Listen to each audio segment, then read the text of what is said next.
And this is psychology of money part 2, जिसमें आज हम बात करने वाले हैं बैंकिंग और फाइनेंशियल इंस्टीट्यूशंस की।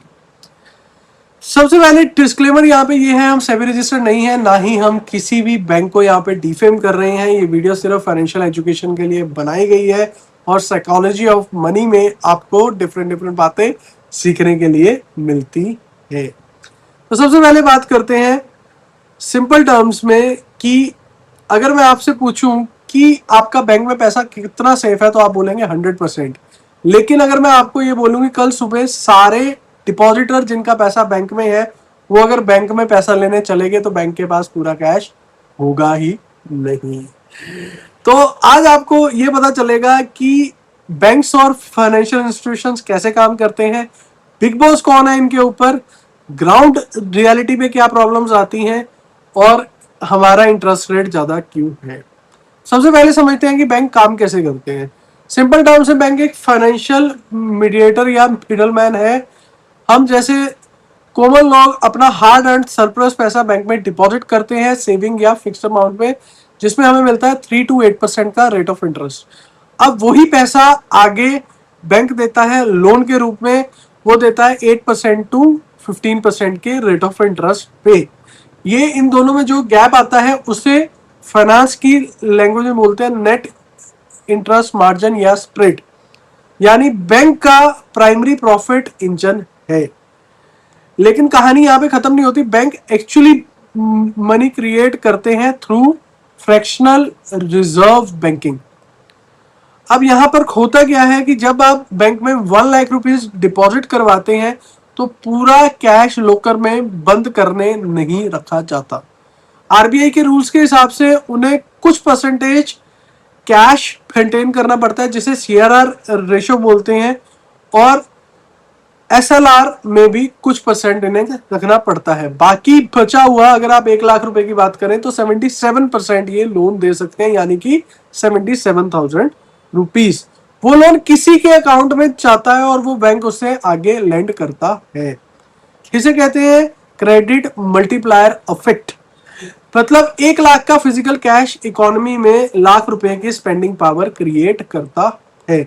और सिर्फ कमर्शियल बैंक ही नहीं, हमारे पास एनबीएफसीज हैं, नॉन बैंकिंग फाइनेंशियल कंपनीज, जैसे कि Bajaj finance, small finance banks और पेमेंट बैंक्स भी हैं, जो फाइनेंशियल इकोसिस्टम के अलग अलग सेगमेंट को सर्व करते हैं। अब बात करते हैं कि इंडिया में रेगुलेटरी कौन है। इंडिया में रेगुलेटरी है आरबीआई, जो बैंक्स, एनबीएफसी और मनी सप्लाई को देखता है। इकोनॉमी का सेंट्रल बैंक एंड स्टेबिलिटी को मेंटेन करता है। फिर आता है सेबी, जो स्टॉक मार्केट और म्यूचुअल फंड्स को देखता है, रिटेल इन्वेस्टर की प्रोटेक्शन करता है। फिर आता है आईआरडीएआई, जो लाइफ एंड जनरल इंश्योरेंस को देखता है, पॉलिसी होल्डर के क्लेम्स और फेयर प्राइसिंग इंश्योर करता है। फिर आता है पीएफआरडीए, जो एनपीएस और पेंशन फंड्स को देखता है। अब बात करते हैं, इसमें सबसे पावरफुल है RBI. Reserve bank of India decide करता है रेपो रेट, यानी वो रेट जिस पर कमर्शियल बैंक्स आरबीआई से शॉर्ट टर्म पैसा बोरो कर सकते हैं। अगर इन्फ्लेशन बढ़ी तो आरबीआई रेपो रेट बढ़ा देता है ताकि लोन्स महंगे हो और स्पेंडिंग कम हो। और अगर इकोनॉमी को बूस्ट करना होता है तो रेपो रेट कट कर दिया जाता है ताकि चीपर क्रेडिट फ्लो हो सके।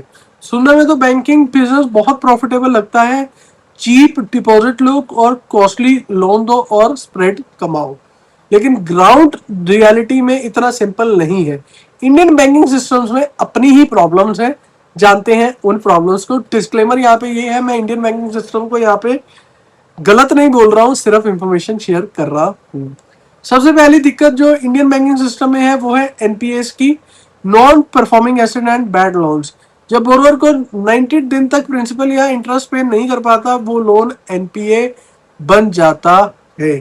दूसरी दिक्कत है पीएसएल मैंडेट्स। आरबीआई के रूल के अकॉर्डिंग डोमेस्टिक बैंक को अपने टोटल क्रेडिट का लगभग 40% प्रायोरिटी सेक्टर जैसे एग्रीकल्चर, माइक्रो एंटरप्राइजेज और अफोर्डेबल हाउसेज और एजुकेशन में देना पड़ता है। तीसरा आता है एसेट लायबिलिटी मिसमैच। आपकी एफडी 1 से 3 साल की है, पर बैंक उस पैसे से 20 साल का होम लोन दे रहा है। अगर सडन विड्रॉल क्राइसिस आ गया तो बैंक के पास तुरंत लॉन्ग टर्म लोन्स को कैश में कन्वर्ट करने का ऑप्शन नहीं होता है। Digital fraud and cyber security, UPI and digital banking ने असेस तो आसान कर दिया, लेकिन बैंकिंग ट्रोजन्स और account take overs fraud banks के लिए मैसिव सिक्योरिटी लैप्स हैं। कब आते हैं सबसे मेन क्वेश्चन पे, इंडियन इंटरेस्ट रेट हायर कैसे हैं यूएस से। सबसे इंटरेस्टिंग टॉपिक है ये, क्योंकि यूएस या यूरोप में जो इंटरेस्ट रेट है वो एफडी पे भी कम होता है, जबकि हम इंडिया में 7 to 8% तक एफडी का रेट एंजॉय करते हैं। लोन्स हमें 9 से 12% मिलता है। ये इसके पीछे है 3 रीजंस। यूएस और बाकी कंट्रीज में इन्फ्लेशन 2 से 3% ही रहती है, यहाँ पर हमारे 5 to 7% तक पहुंच जाती है। इंडिया जैसी फास्ट ग्रोइंग इमर्जिंग इकोनॉमी में नेचुरल इन्फ्लेशन 6 to 7% तक हो जाती है। अगर इंडिया में इन्फ्लेशन 4% होती तो एफडी पर कम से कम 6.5 to 7% देना पड़ेगा, वरना इन्वेस्टर का रियल रिटर्न नेगेटिव हो जाएगा और डिपॉजिट पर 7% देगा तो लोन 9-10% पे ही दे पाएंगे। कब आते हैं डिमांड और सप्लाई की गेम पर। इंडिया एक एक्सपेंडिंग इकोनॉमी है, जहां नए प्रोजेक्ट्स आते रहते हैं, स्टार्टअप आते हैं, हाईवेज आते हैं, फैक्ट्रीज बन रही हैं, तो सबको कैपिटल चाहिए। जब क्रेडिट की डिमांड हाई होती है तो price of money naturally high रहता है, जबकि जो बड़ी कंट्रीज है वहां पर लोन किसी को नहीं चाहिए। हम तीसरा आते हैं करेंसी रिस्क के ऊपर। US dollar global reserve currency है। इंडिया रुपी हिस्टोरिकली यूएस डॉलर के अगेंस्ट 2-3% पर ईयर डेप्रिशिएट करता ही करता है, क्योंकि वो ग्लोबल ट्रेड के करके भी करता है, क्योंकि इंडिया एक इंपोर्टर है ज्यादातर प्रोडक्ट्स का। तो यहां पर आपका फाइनल टेक अवे क्या है कि जब आप हाई रेट ऑफ इंटरेस्ट देखते हैं तो वो इंडिया की डायनामिक ग्रोथ और इन्फ्लेशन बैलेंसिंग के कारण है, और जब आप बैंकिंग रेगुलेशंस देखते हैं तो India regulations are one of the best in the world. आपको हर चीज की प्रॉब्लम का सोल्यूशन मिलता है, कई सोल्यूशन तो आपको बिल्कुल ही इंस्टेंटली ही मिल जाते हैं, बस आपको कंप्लेंट करना आना चाहिए। कंप्लेंट करने के लिए सबसे इजीएस्ट वे है ट्विटर। आप ट्वीट करिए जाके, भाई साहब आपको 24 घंटे के अंदर रिप्लाई मिलता है। ये मेरा आजमाया हुआ है। आप बैंकिंग में भी कंप्लेंट करिए, आपको रिप्लाई मिलेगा ही मिलेगा। This was our part 2 of psychology of money, और इसमें हमने बात की बैंक्स एंड फाइनेंशियल इंस्टीट्यूशंस की। कल एक नए एपिसोड के साथ होगी आपसे मुलाकात। टिल देन, जय हिंद, जय भारत, कीप इन्वेस्टिंग, सोच समझ के।